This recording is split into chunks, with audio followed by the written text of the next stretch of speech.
우리 하나님 말씀은 열왕기상 17장 8절에서 16절 구약성경 545페이지입니다. 여호와의 말씀이 엘리야에게 임하여 이르시되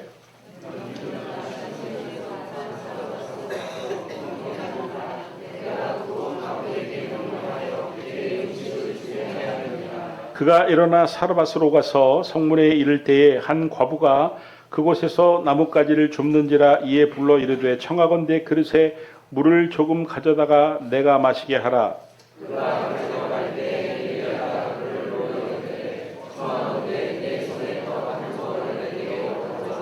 그가 이르되 당신의 하나님 여호와께서 살아계심을 두고 맹세하노니 나는 떡이 없고 다만 통에 가루 한 움큼과 병에 기름 조금뿐이라.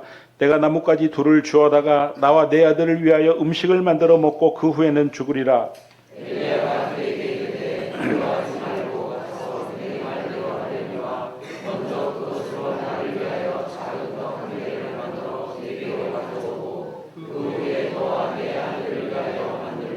이스라엘의 하나님 여호와의 말씀이 나 여호와가 비를 지면에 내리는 날까지 그 통의 가루가 떨어지지 아니하고 그 병의 기름이 없어지지 아니하리라 하셨느니라.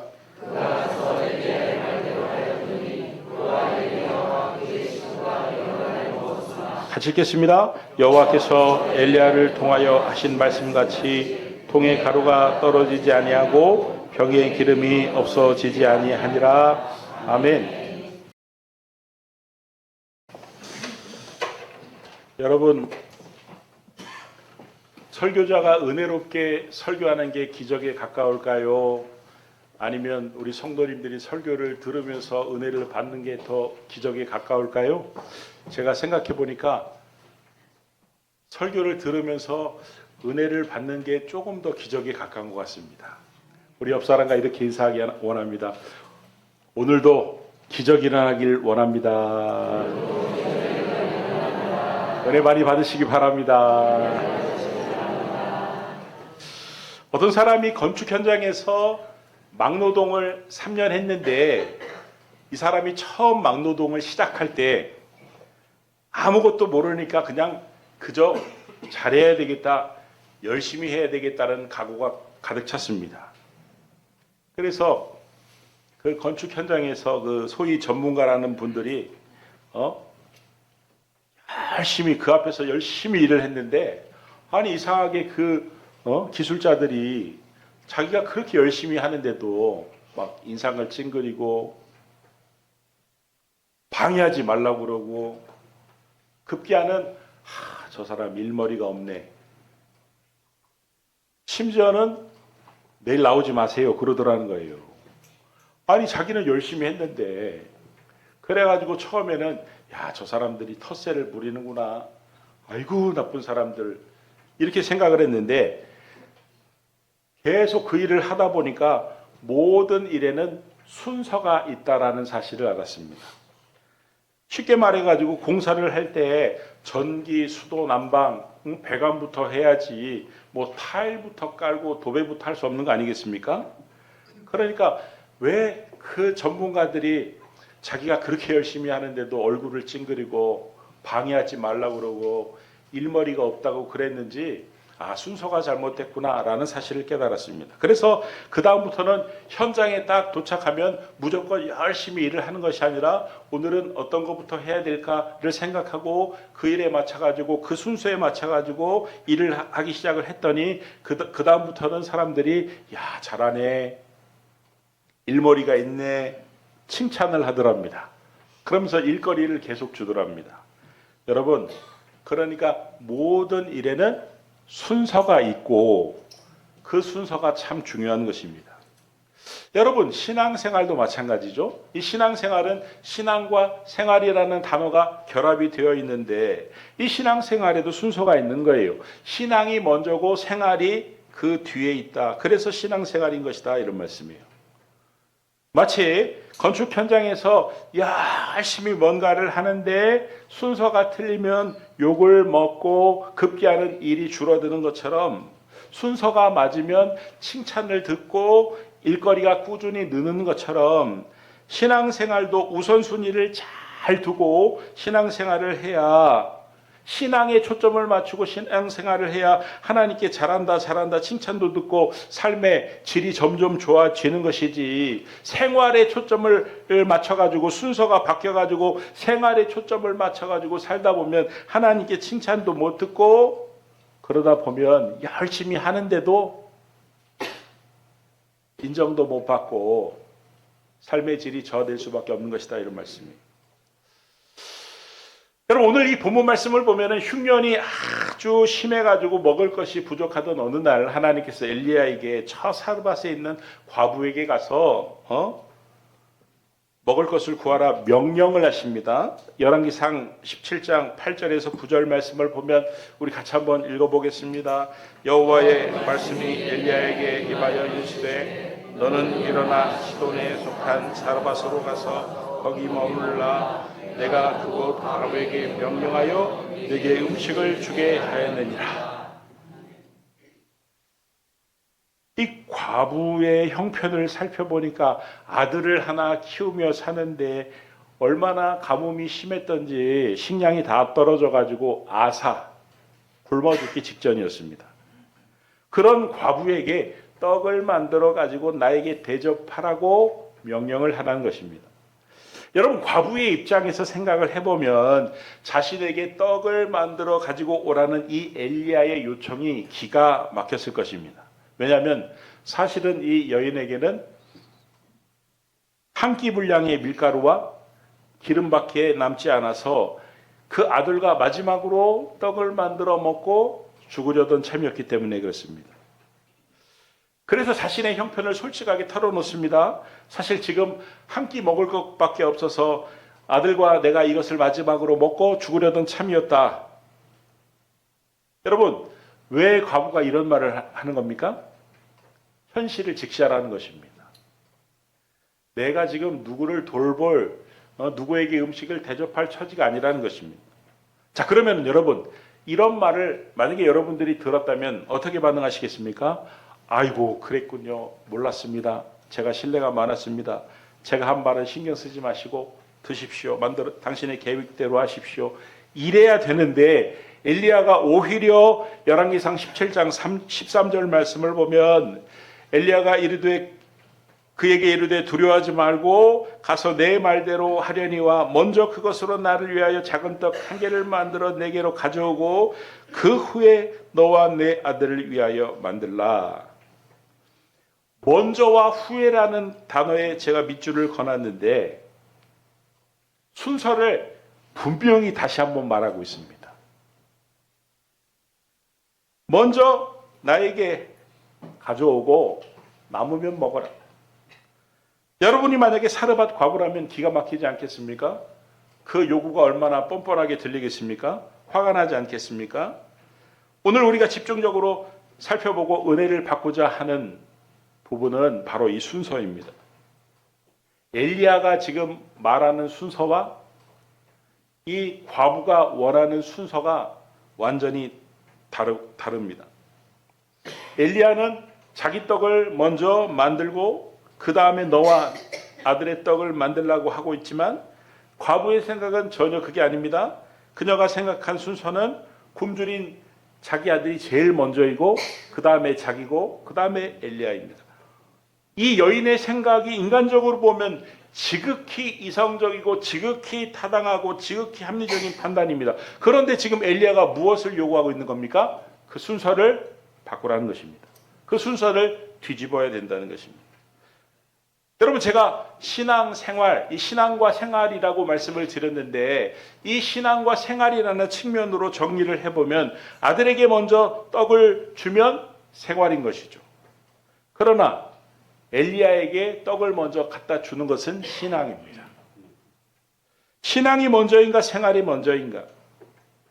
만약에 이 여인이 자기의 생각대로 행동을 했다면 신앙보다 생활이 앞서는 것입니다. 그러나 내 생각 맞지 않지만 엘리야의 뜻, 즉 하나님의 뜻을 따른다면 신앙이 앞서는 신앙생활이 되는 것이죠. 여러분, 신앙과 생활의 순서를 바꾸는 것은 결코 쉽지가 않습니다. 우리 주변에 신앙생활을 한다고 하면서 사실은 신앙생활을 하는 것이 아니라 신앙과 생활을 거꾸로 생활신앙을 하는 분들이 얼마나 많은지 모릅니다. 신앙에 힘을 쏟고 그 나머지 힘으로 생활을 해야 되는데 그것이 신앙생활인데 생활에 힘을 다 쏟고 그 나머지 시간으로 신앙생활을 하겠다.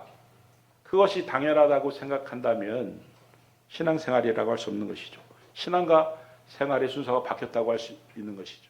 여러분, 왜 신앙과 생활의 순서를 바꾸기가 어렵습니까? 그 이유가 도대체 뭡니까? 신앙과 생활을 바꾸면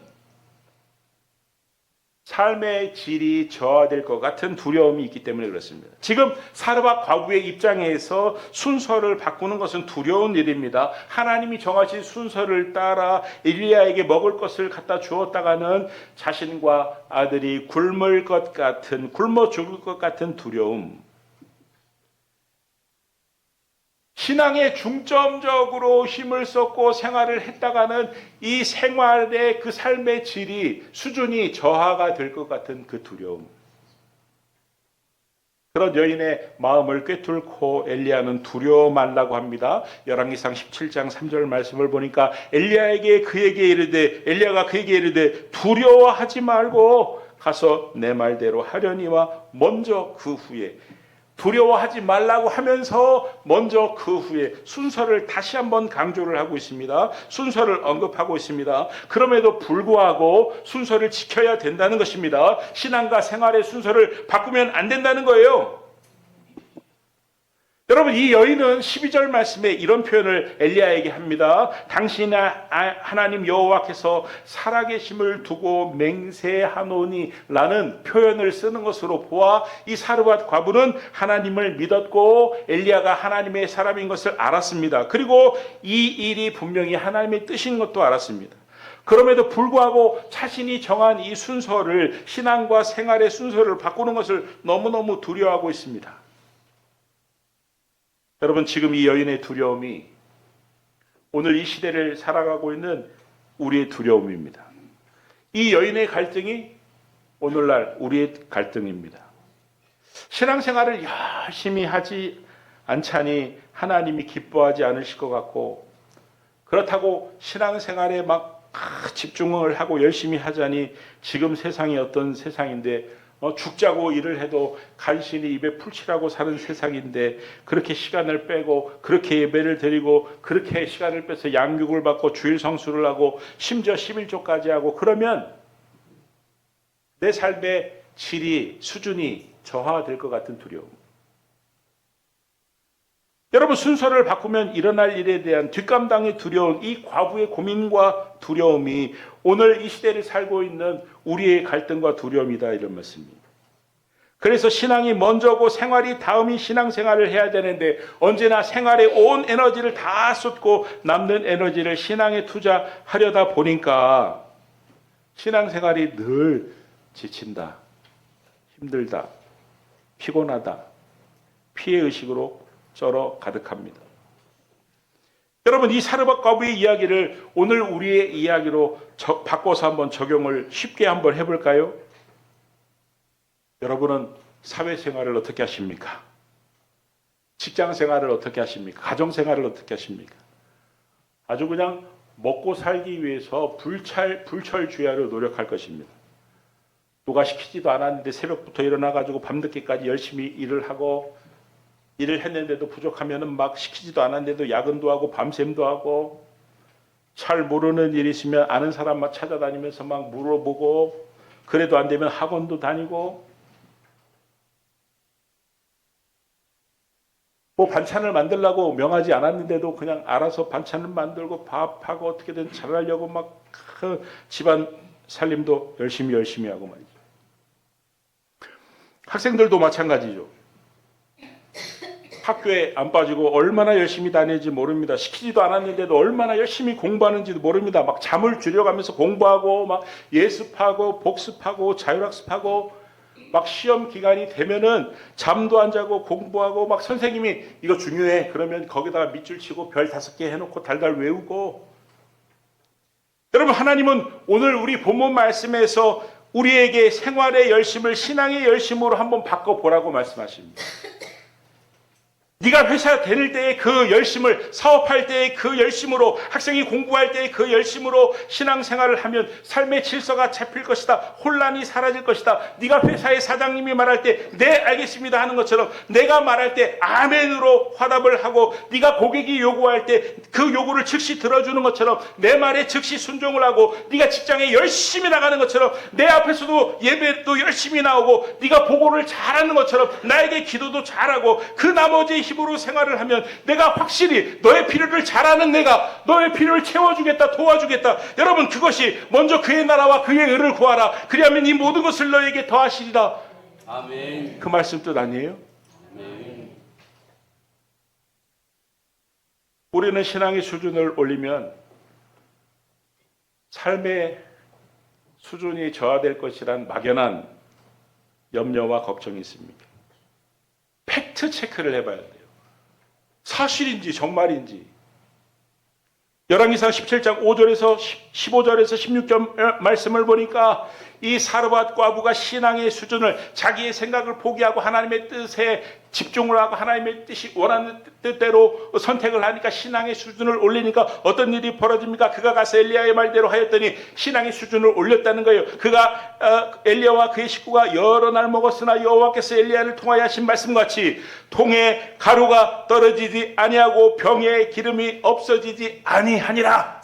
아멘. 밀가루 한 움큼밖에 없고 기름 한 방울밖에 없어서 그것으로 떡 해먹을 그 처지의 형편이, 통에 가루가 마르지 않고 기름이 없어지지 아니할 정도로 신앙의 수준을 올리면 삶의 수준이 저하되는 것이 아니라, 부실해지는 것이 아니라 하나님이 책임져 주시기 때문에 떨어지지 아니하고 없어지지 아니하고 삶의 수준도 올라가는 줄 믿으시기 바랍니다. 아멘. 여러분, 오히려 신앙의 수준이 올라가지 않고 제자리에 머물게 되면 아무 일도 일어나지 않습니다. 여러분, 사르밧 과부가 신앙의 수준을 올리는 선택을 하지 않았다면 사르밧 과부에게 아무 일도 일어나지 않았을 거예요. 하나님의 능력을 체험하지 못했을 것입니다. 신앙의 수준을 올렸기 때문에 하나님의 능력을 체험하고 삶의 수준이 올라가는 것입니다. 아멘. 그럼에도 불구하고 우리는 좀처럼 우리 신앙의 수준을 더 높은 수준으로 끌어올릴 생각을 하지 않습니다. 항상 비슷한 수준에 머무는 것에 만족하고 나보다 신앙이 약한 사람들을 바라보며 스스로 위안을 삼습니다. 그래, 내가 저 김 집사보다는 예배도 더 잘 드리고 기도도 더 잘하고 봉사도 더 잘하고 이 정도면 됐지. 여러분, 예수님이 산상수훈에서 이런 말씀을 하셨죠? 누군가가 자기더러 억지로 오리를 가자면 심리까지 동행을 해주라고 말씀하셨습니다. 당신은 그 로마의 지배 아래 살았기 때문에 로마의 군사가 만약에 어떤 일을 하다가 힘이 딸리면 옆에 있는 그 이스라엘 그 백성 아무에게나 야, 너 일로 와. 즉시 차출하는 거죠. 날 도와. 이거 좀 해. 짐을 지고 가다 무거우니까 야, 나랑 오리를 같이 가자. 그러면서 짐을 탁 쥐어주면 같이 가야만 돼. 구레네 시몬이 그런 사람 아닙니까? 로마의 군사가 야, 너 일로 와. 이거 같이 줘. 그런데 예수님이 뭐라고 말씀하셨습니까? 길 가는 사람을 붙잡고 짐을 지우고 오리를 가자 하면 심리를 가주래요. 여러분, 내 수준은 다른 사람의 짐을 지기도 싫고 내 가는 길이 아닌 그 오리 2km거든요. 가기 싫어요. 그게 내 수준이에요. 그런데 예수님은 심리를 가주래요. 무슨 말입니까? 수준을 올리라는 것입니다. 네 수준에서 머물지 말고 수준을 올리라는 것입니다. 상대방이 속옷을 달라고 하면 겉옷까지 주래요. 내 수준은 속옷조차 주기. 어떤 복음서에는 속옷을 달라 하면 겉옷을 주, 어떤 복음서에는 겉옷을 달라 하면 속옷까지 주라.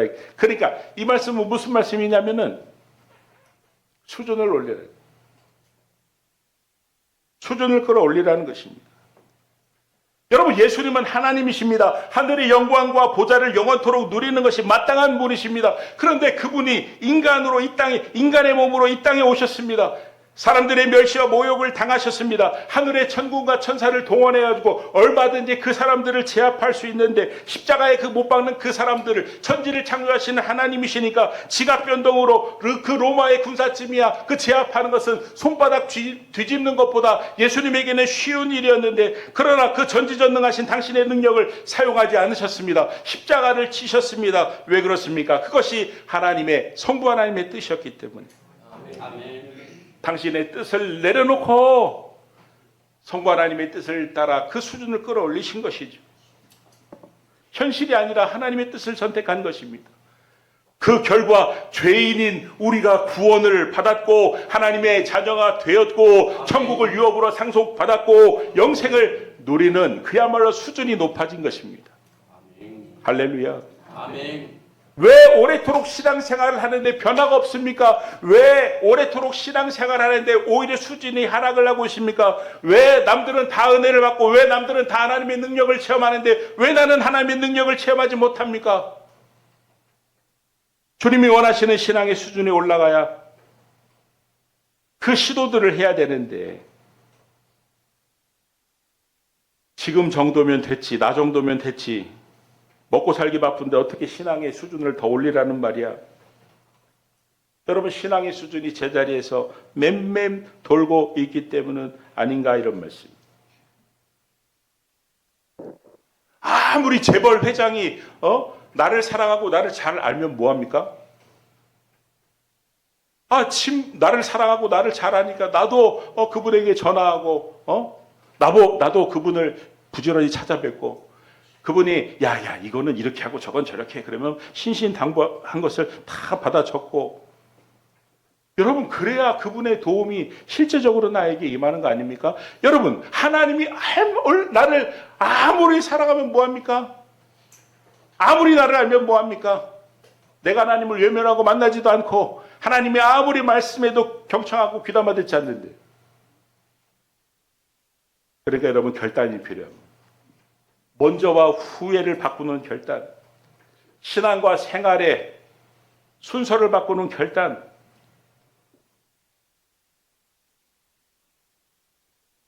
어떤 분은 사르밧가부가 결단하는 것을 보면서 야 사르밧가부 믿음이 좋구나, 사르밧가부 대단하구나. 여러분 이렇게 생각할지 모르는데 조금만 더 여러분 진짜 침착하게 한번 생각을 해보시죠. 누구나 이 여인처럼 결단할 수 있습니다. 왜냐하면 마지막 그 끼니를 먹고 며칠 더 살다 죽으나 아니면 저 아저씨 말 듣고 그래 저 사람이 하나님의 사람이고 하나님의 뜻이라면 그래 한번 해보자.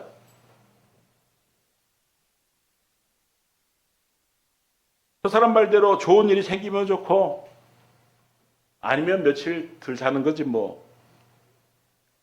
여러분 우리도 이 여인처럼 생각을 해봐야 됩니다. 지금 나에게 있어서 신앙과 생활의 순서를 바꾼다고 해서 내가 잃을 게 많을까? 지금 내 삶에서 생활과 신앙의 순서를 바꾼다고 해가지고 나에게 무슨 큰 삶의 수준이 저하가 되는 일이 벌어지지 않을까? 여러분 한번 생각해 보십시오. 침착하게 한번 생각해 보십시오. 예배 시간과 말씀을 묵상하는 시간을 늘리게 되면 물론 그만큼 TV를 보는 시간이, 인터넷을 하는 시간이 줄어들 것입니다. 양육을 받으면 친구를 만나가지고 수다를 떠는 시간이 줄어들 것입니다. 교회 와서 봉사를 하게 되면 집안일을 하는 시간이 조금 줄어들 수도 있을 것입니다. 11조를 온전히 드리면 용돈이 줄어들고 반찬이 좀 부실해질 수도 있을 것입니다. 주일학교 교사의 직분을 맡으면 신경이 쓰이고 주말의 리듬이 달라질 수도 있을 것입니다. 그런데 여러분 잘 한번 생각해 보십시오. TV를 본다고 해가지고 인터넷을 조금 더 본다고 해가지고 이런 저런 즐거움을 얻는다고 해서 그게 내 삶을 대폭 풍요롭게 합니까? 그거 조금 더 한다고 해가지고 내 삶의 행복이 더 좌지우지가 됩니까? 교회 때문에 이런 시간 뺏기고 저런 시간 뺏기고 물질의 손해를 본다고 하는데 여러분 그게 아닐지라도 어차피 누구에게나 시간과 물질은 이리로 쓰이든 저리로 쓰이든 쓰이게 되어 있어요. 다 나가게 되어 있어요. 예배 시간을 아껴가지고 시간을 아낀다고 하더라도 그 아낀 시간보다 더 시간을 값어치 있게 쓸 가능성이 과연 있을까요? 내가 성경을 읽는 그 시간보다 그 시간을 더 값어치 있게 귀하게 쓸 가능성이 있냐 이런 말씀입니다. 없다 이런 말씀입니다. 잘 생각해 보십시오. 내가 정해놓은 그 생활과 신앙의 순서를 바꾼다고 해도 우리는 별로 잃을 게 없어요. 그런데도 우리는 그 순서 바꾸는 것을 두려워하고 있습니다. 마치 삶의 수준이 크게 저하가 되는 것처럼, 손해를 보는 것처럼 그 순서 바꾸는 것을 걱정하고 염려하고 있습니다. 여러분, 중요한 것은 이 여인이 결단을 했다는 것입니다. 어쩔 수 없는 상황에서 땀 흘려서 결단을 했던, 강요를 받아가지고 결단을 해도 어쨌든 결단을 내고 순서를 바꿨, 이게 중요한 것입니다. 아무리 땀 흘려도, 아무리 강요를 해도, 아무리 강요를 해도 끝까지 고집을 피우고 순서를 안 바꾸는 사람들이 훨씬 더 많기 때문입니다.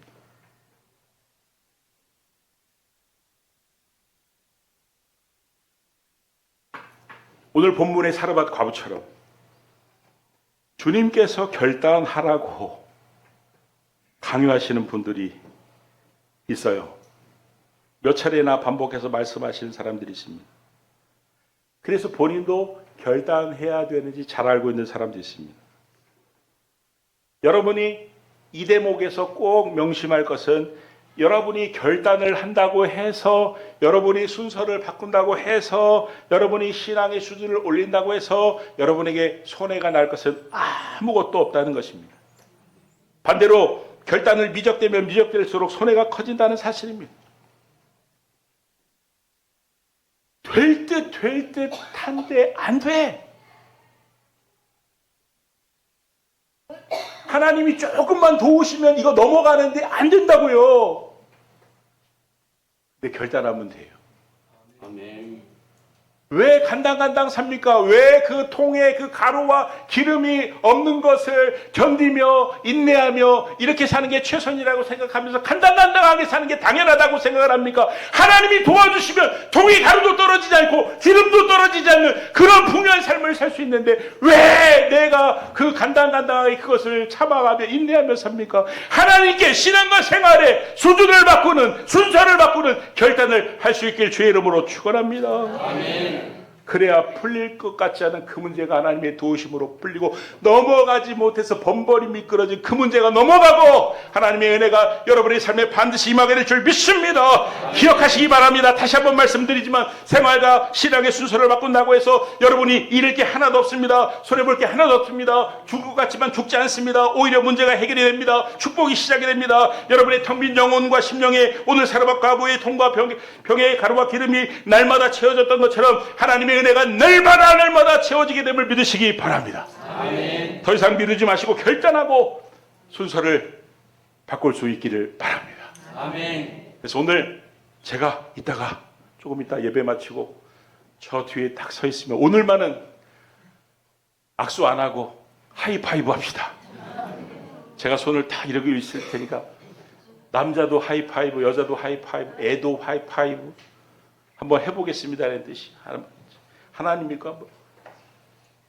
그냥 지지부지한 이 삶 계속 그냥 인내하며 버티며 이를 악물고 살기보다는 오늘 말씀 듣고 결단하고 내가 하나님께 내가 내 삶을 한번 올인해 보겠습니다. 하이파이.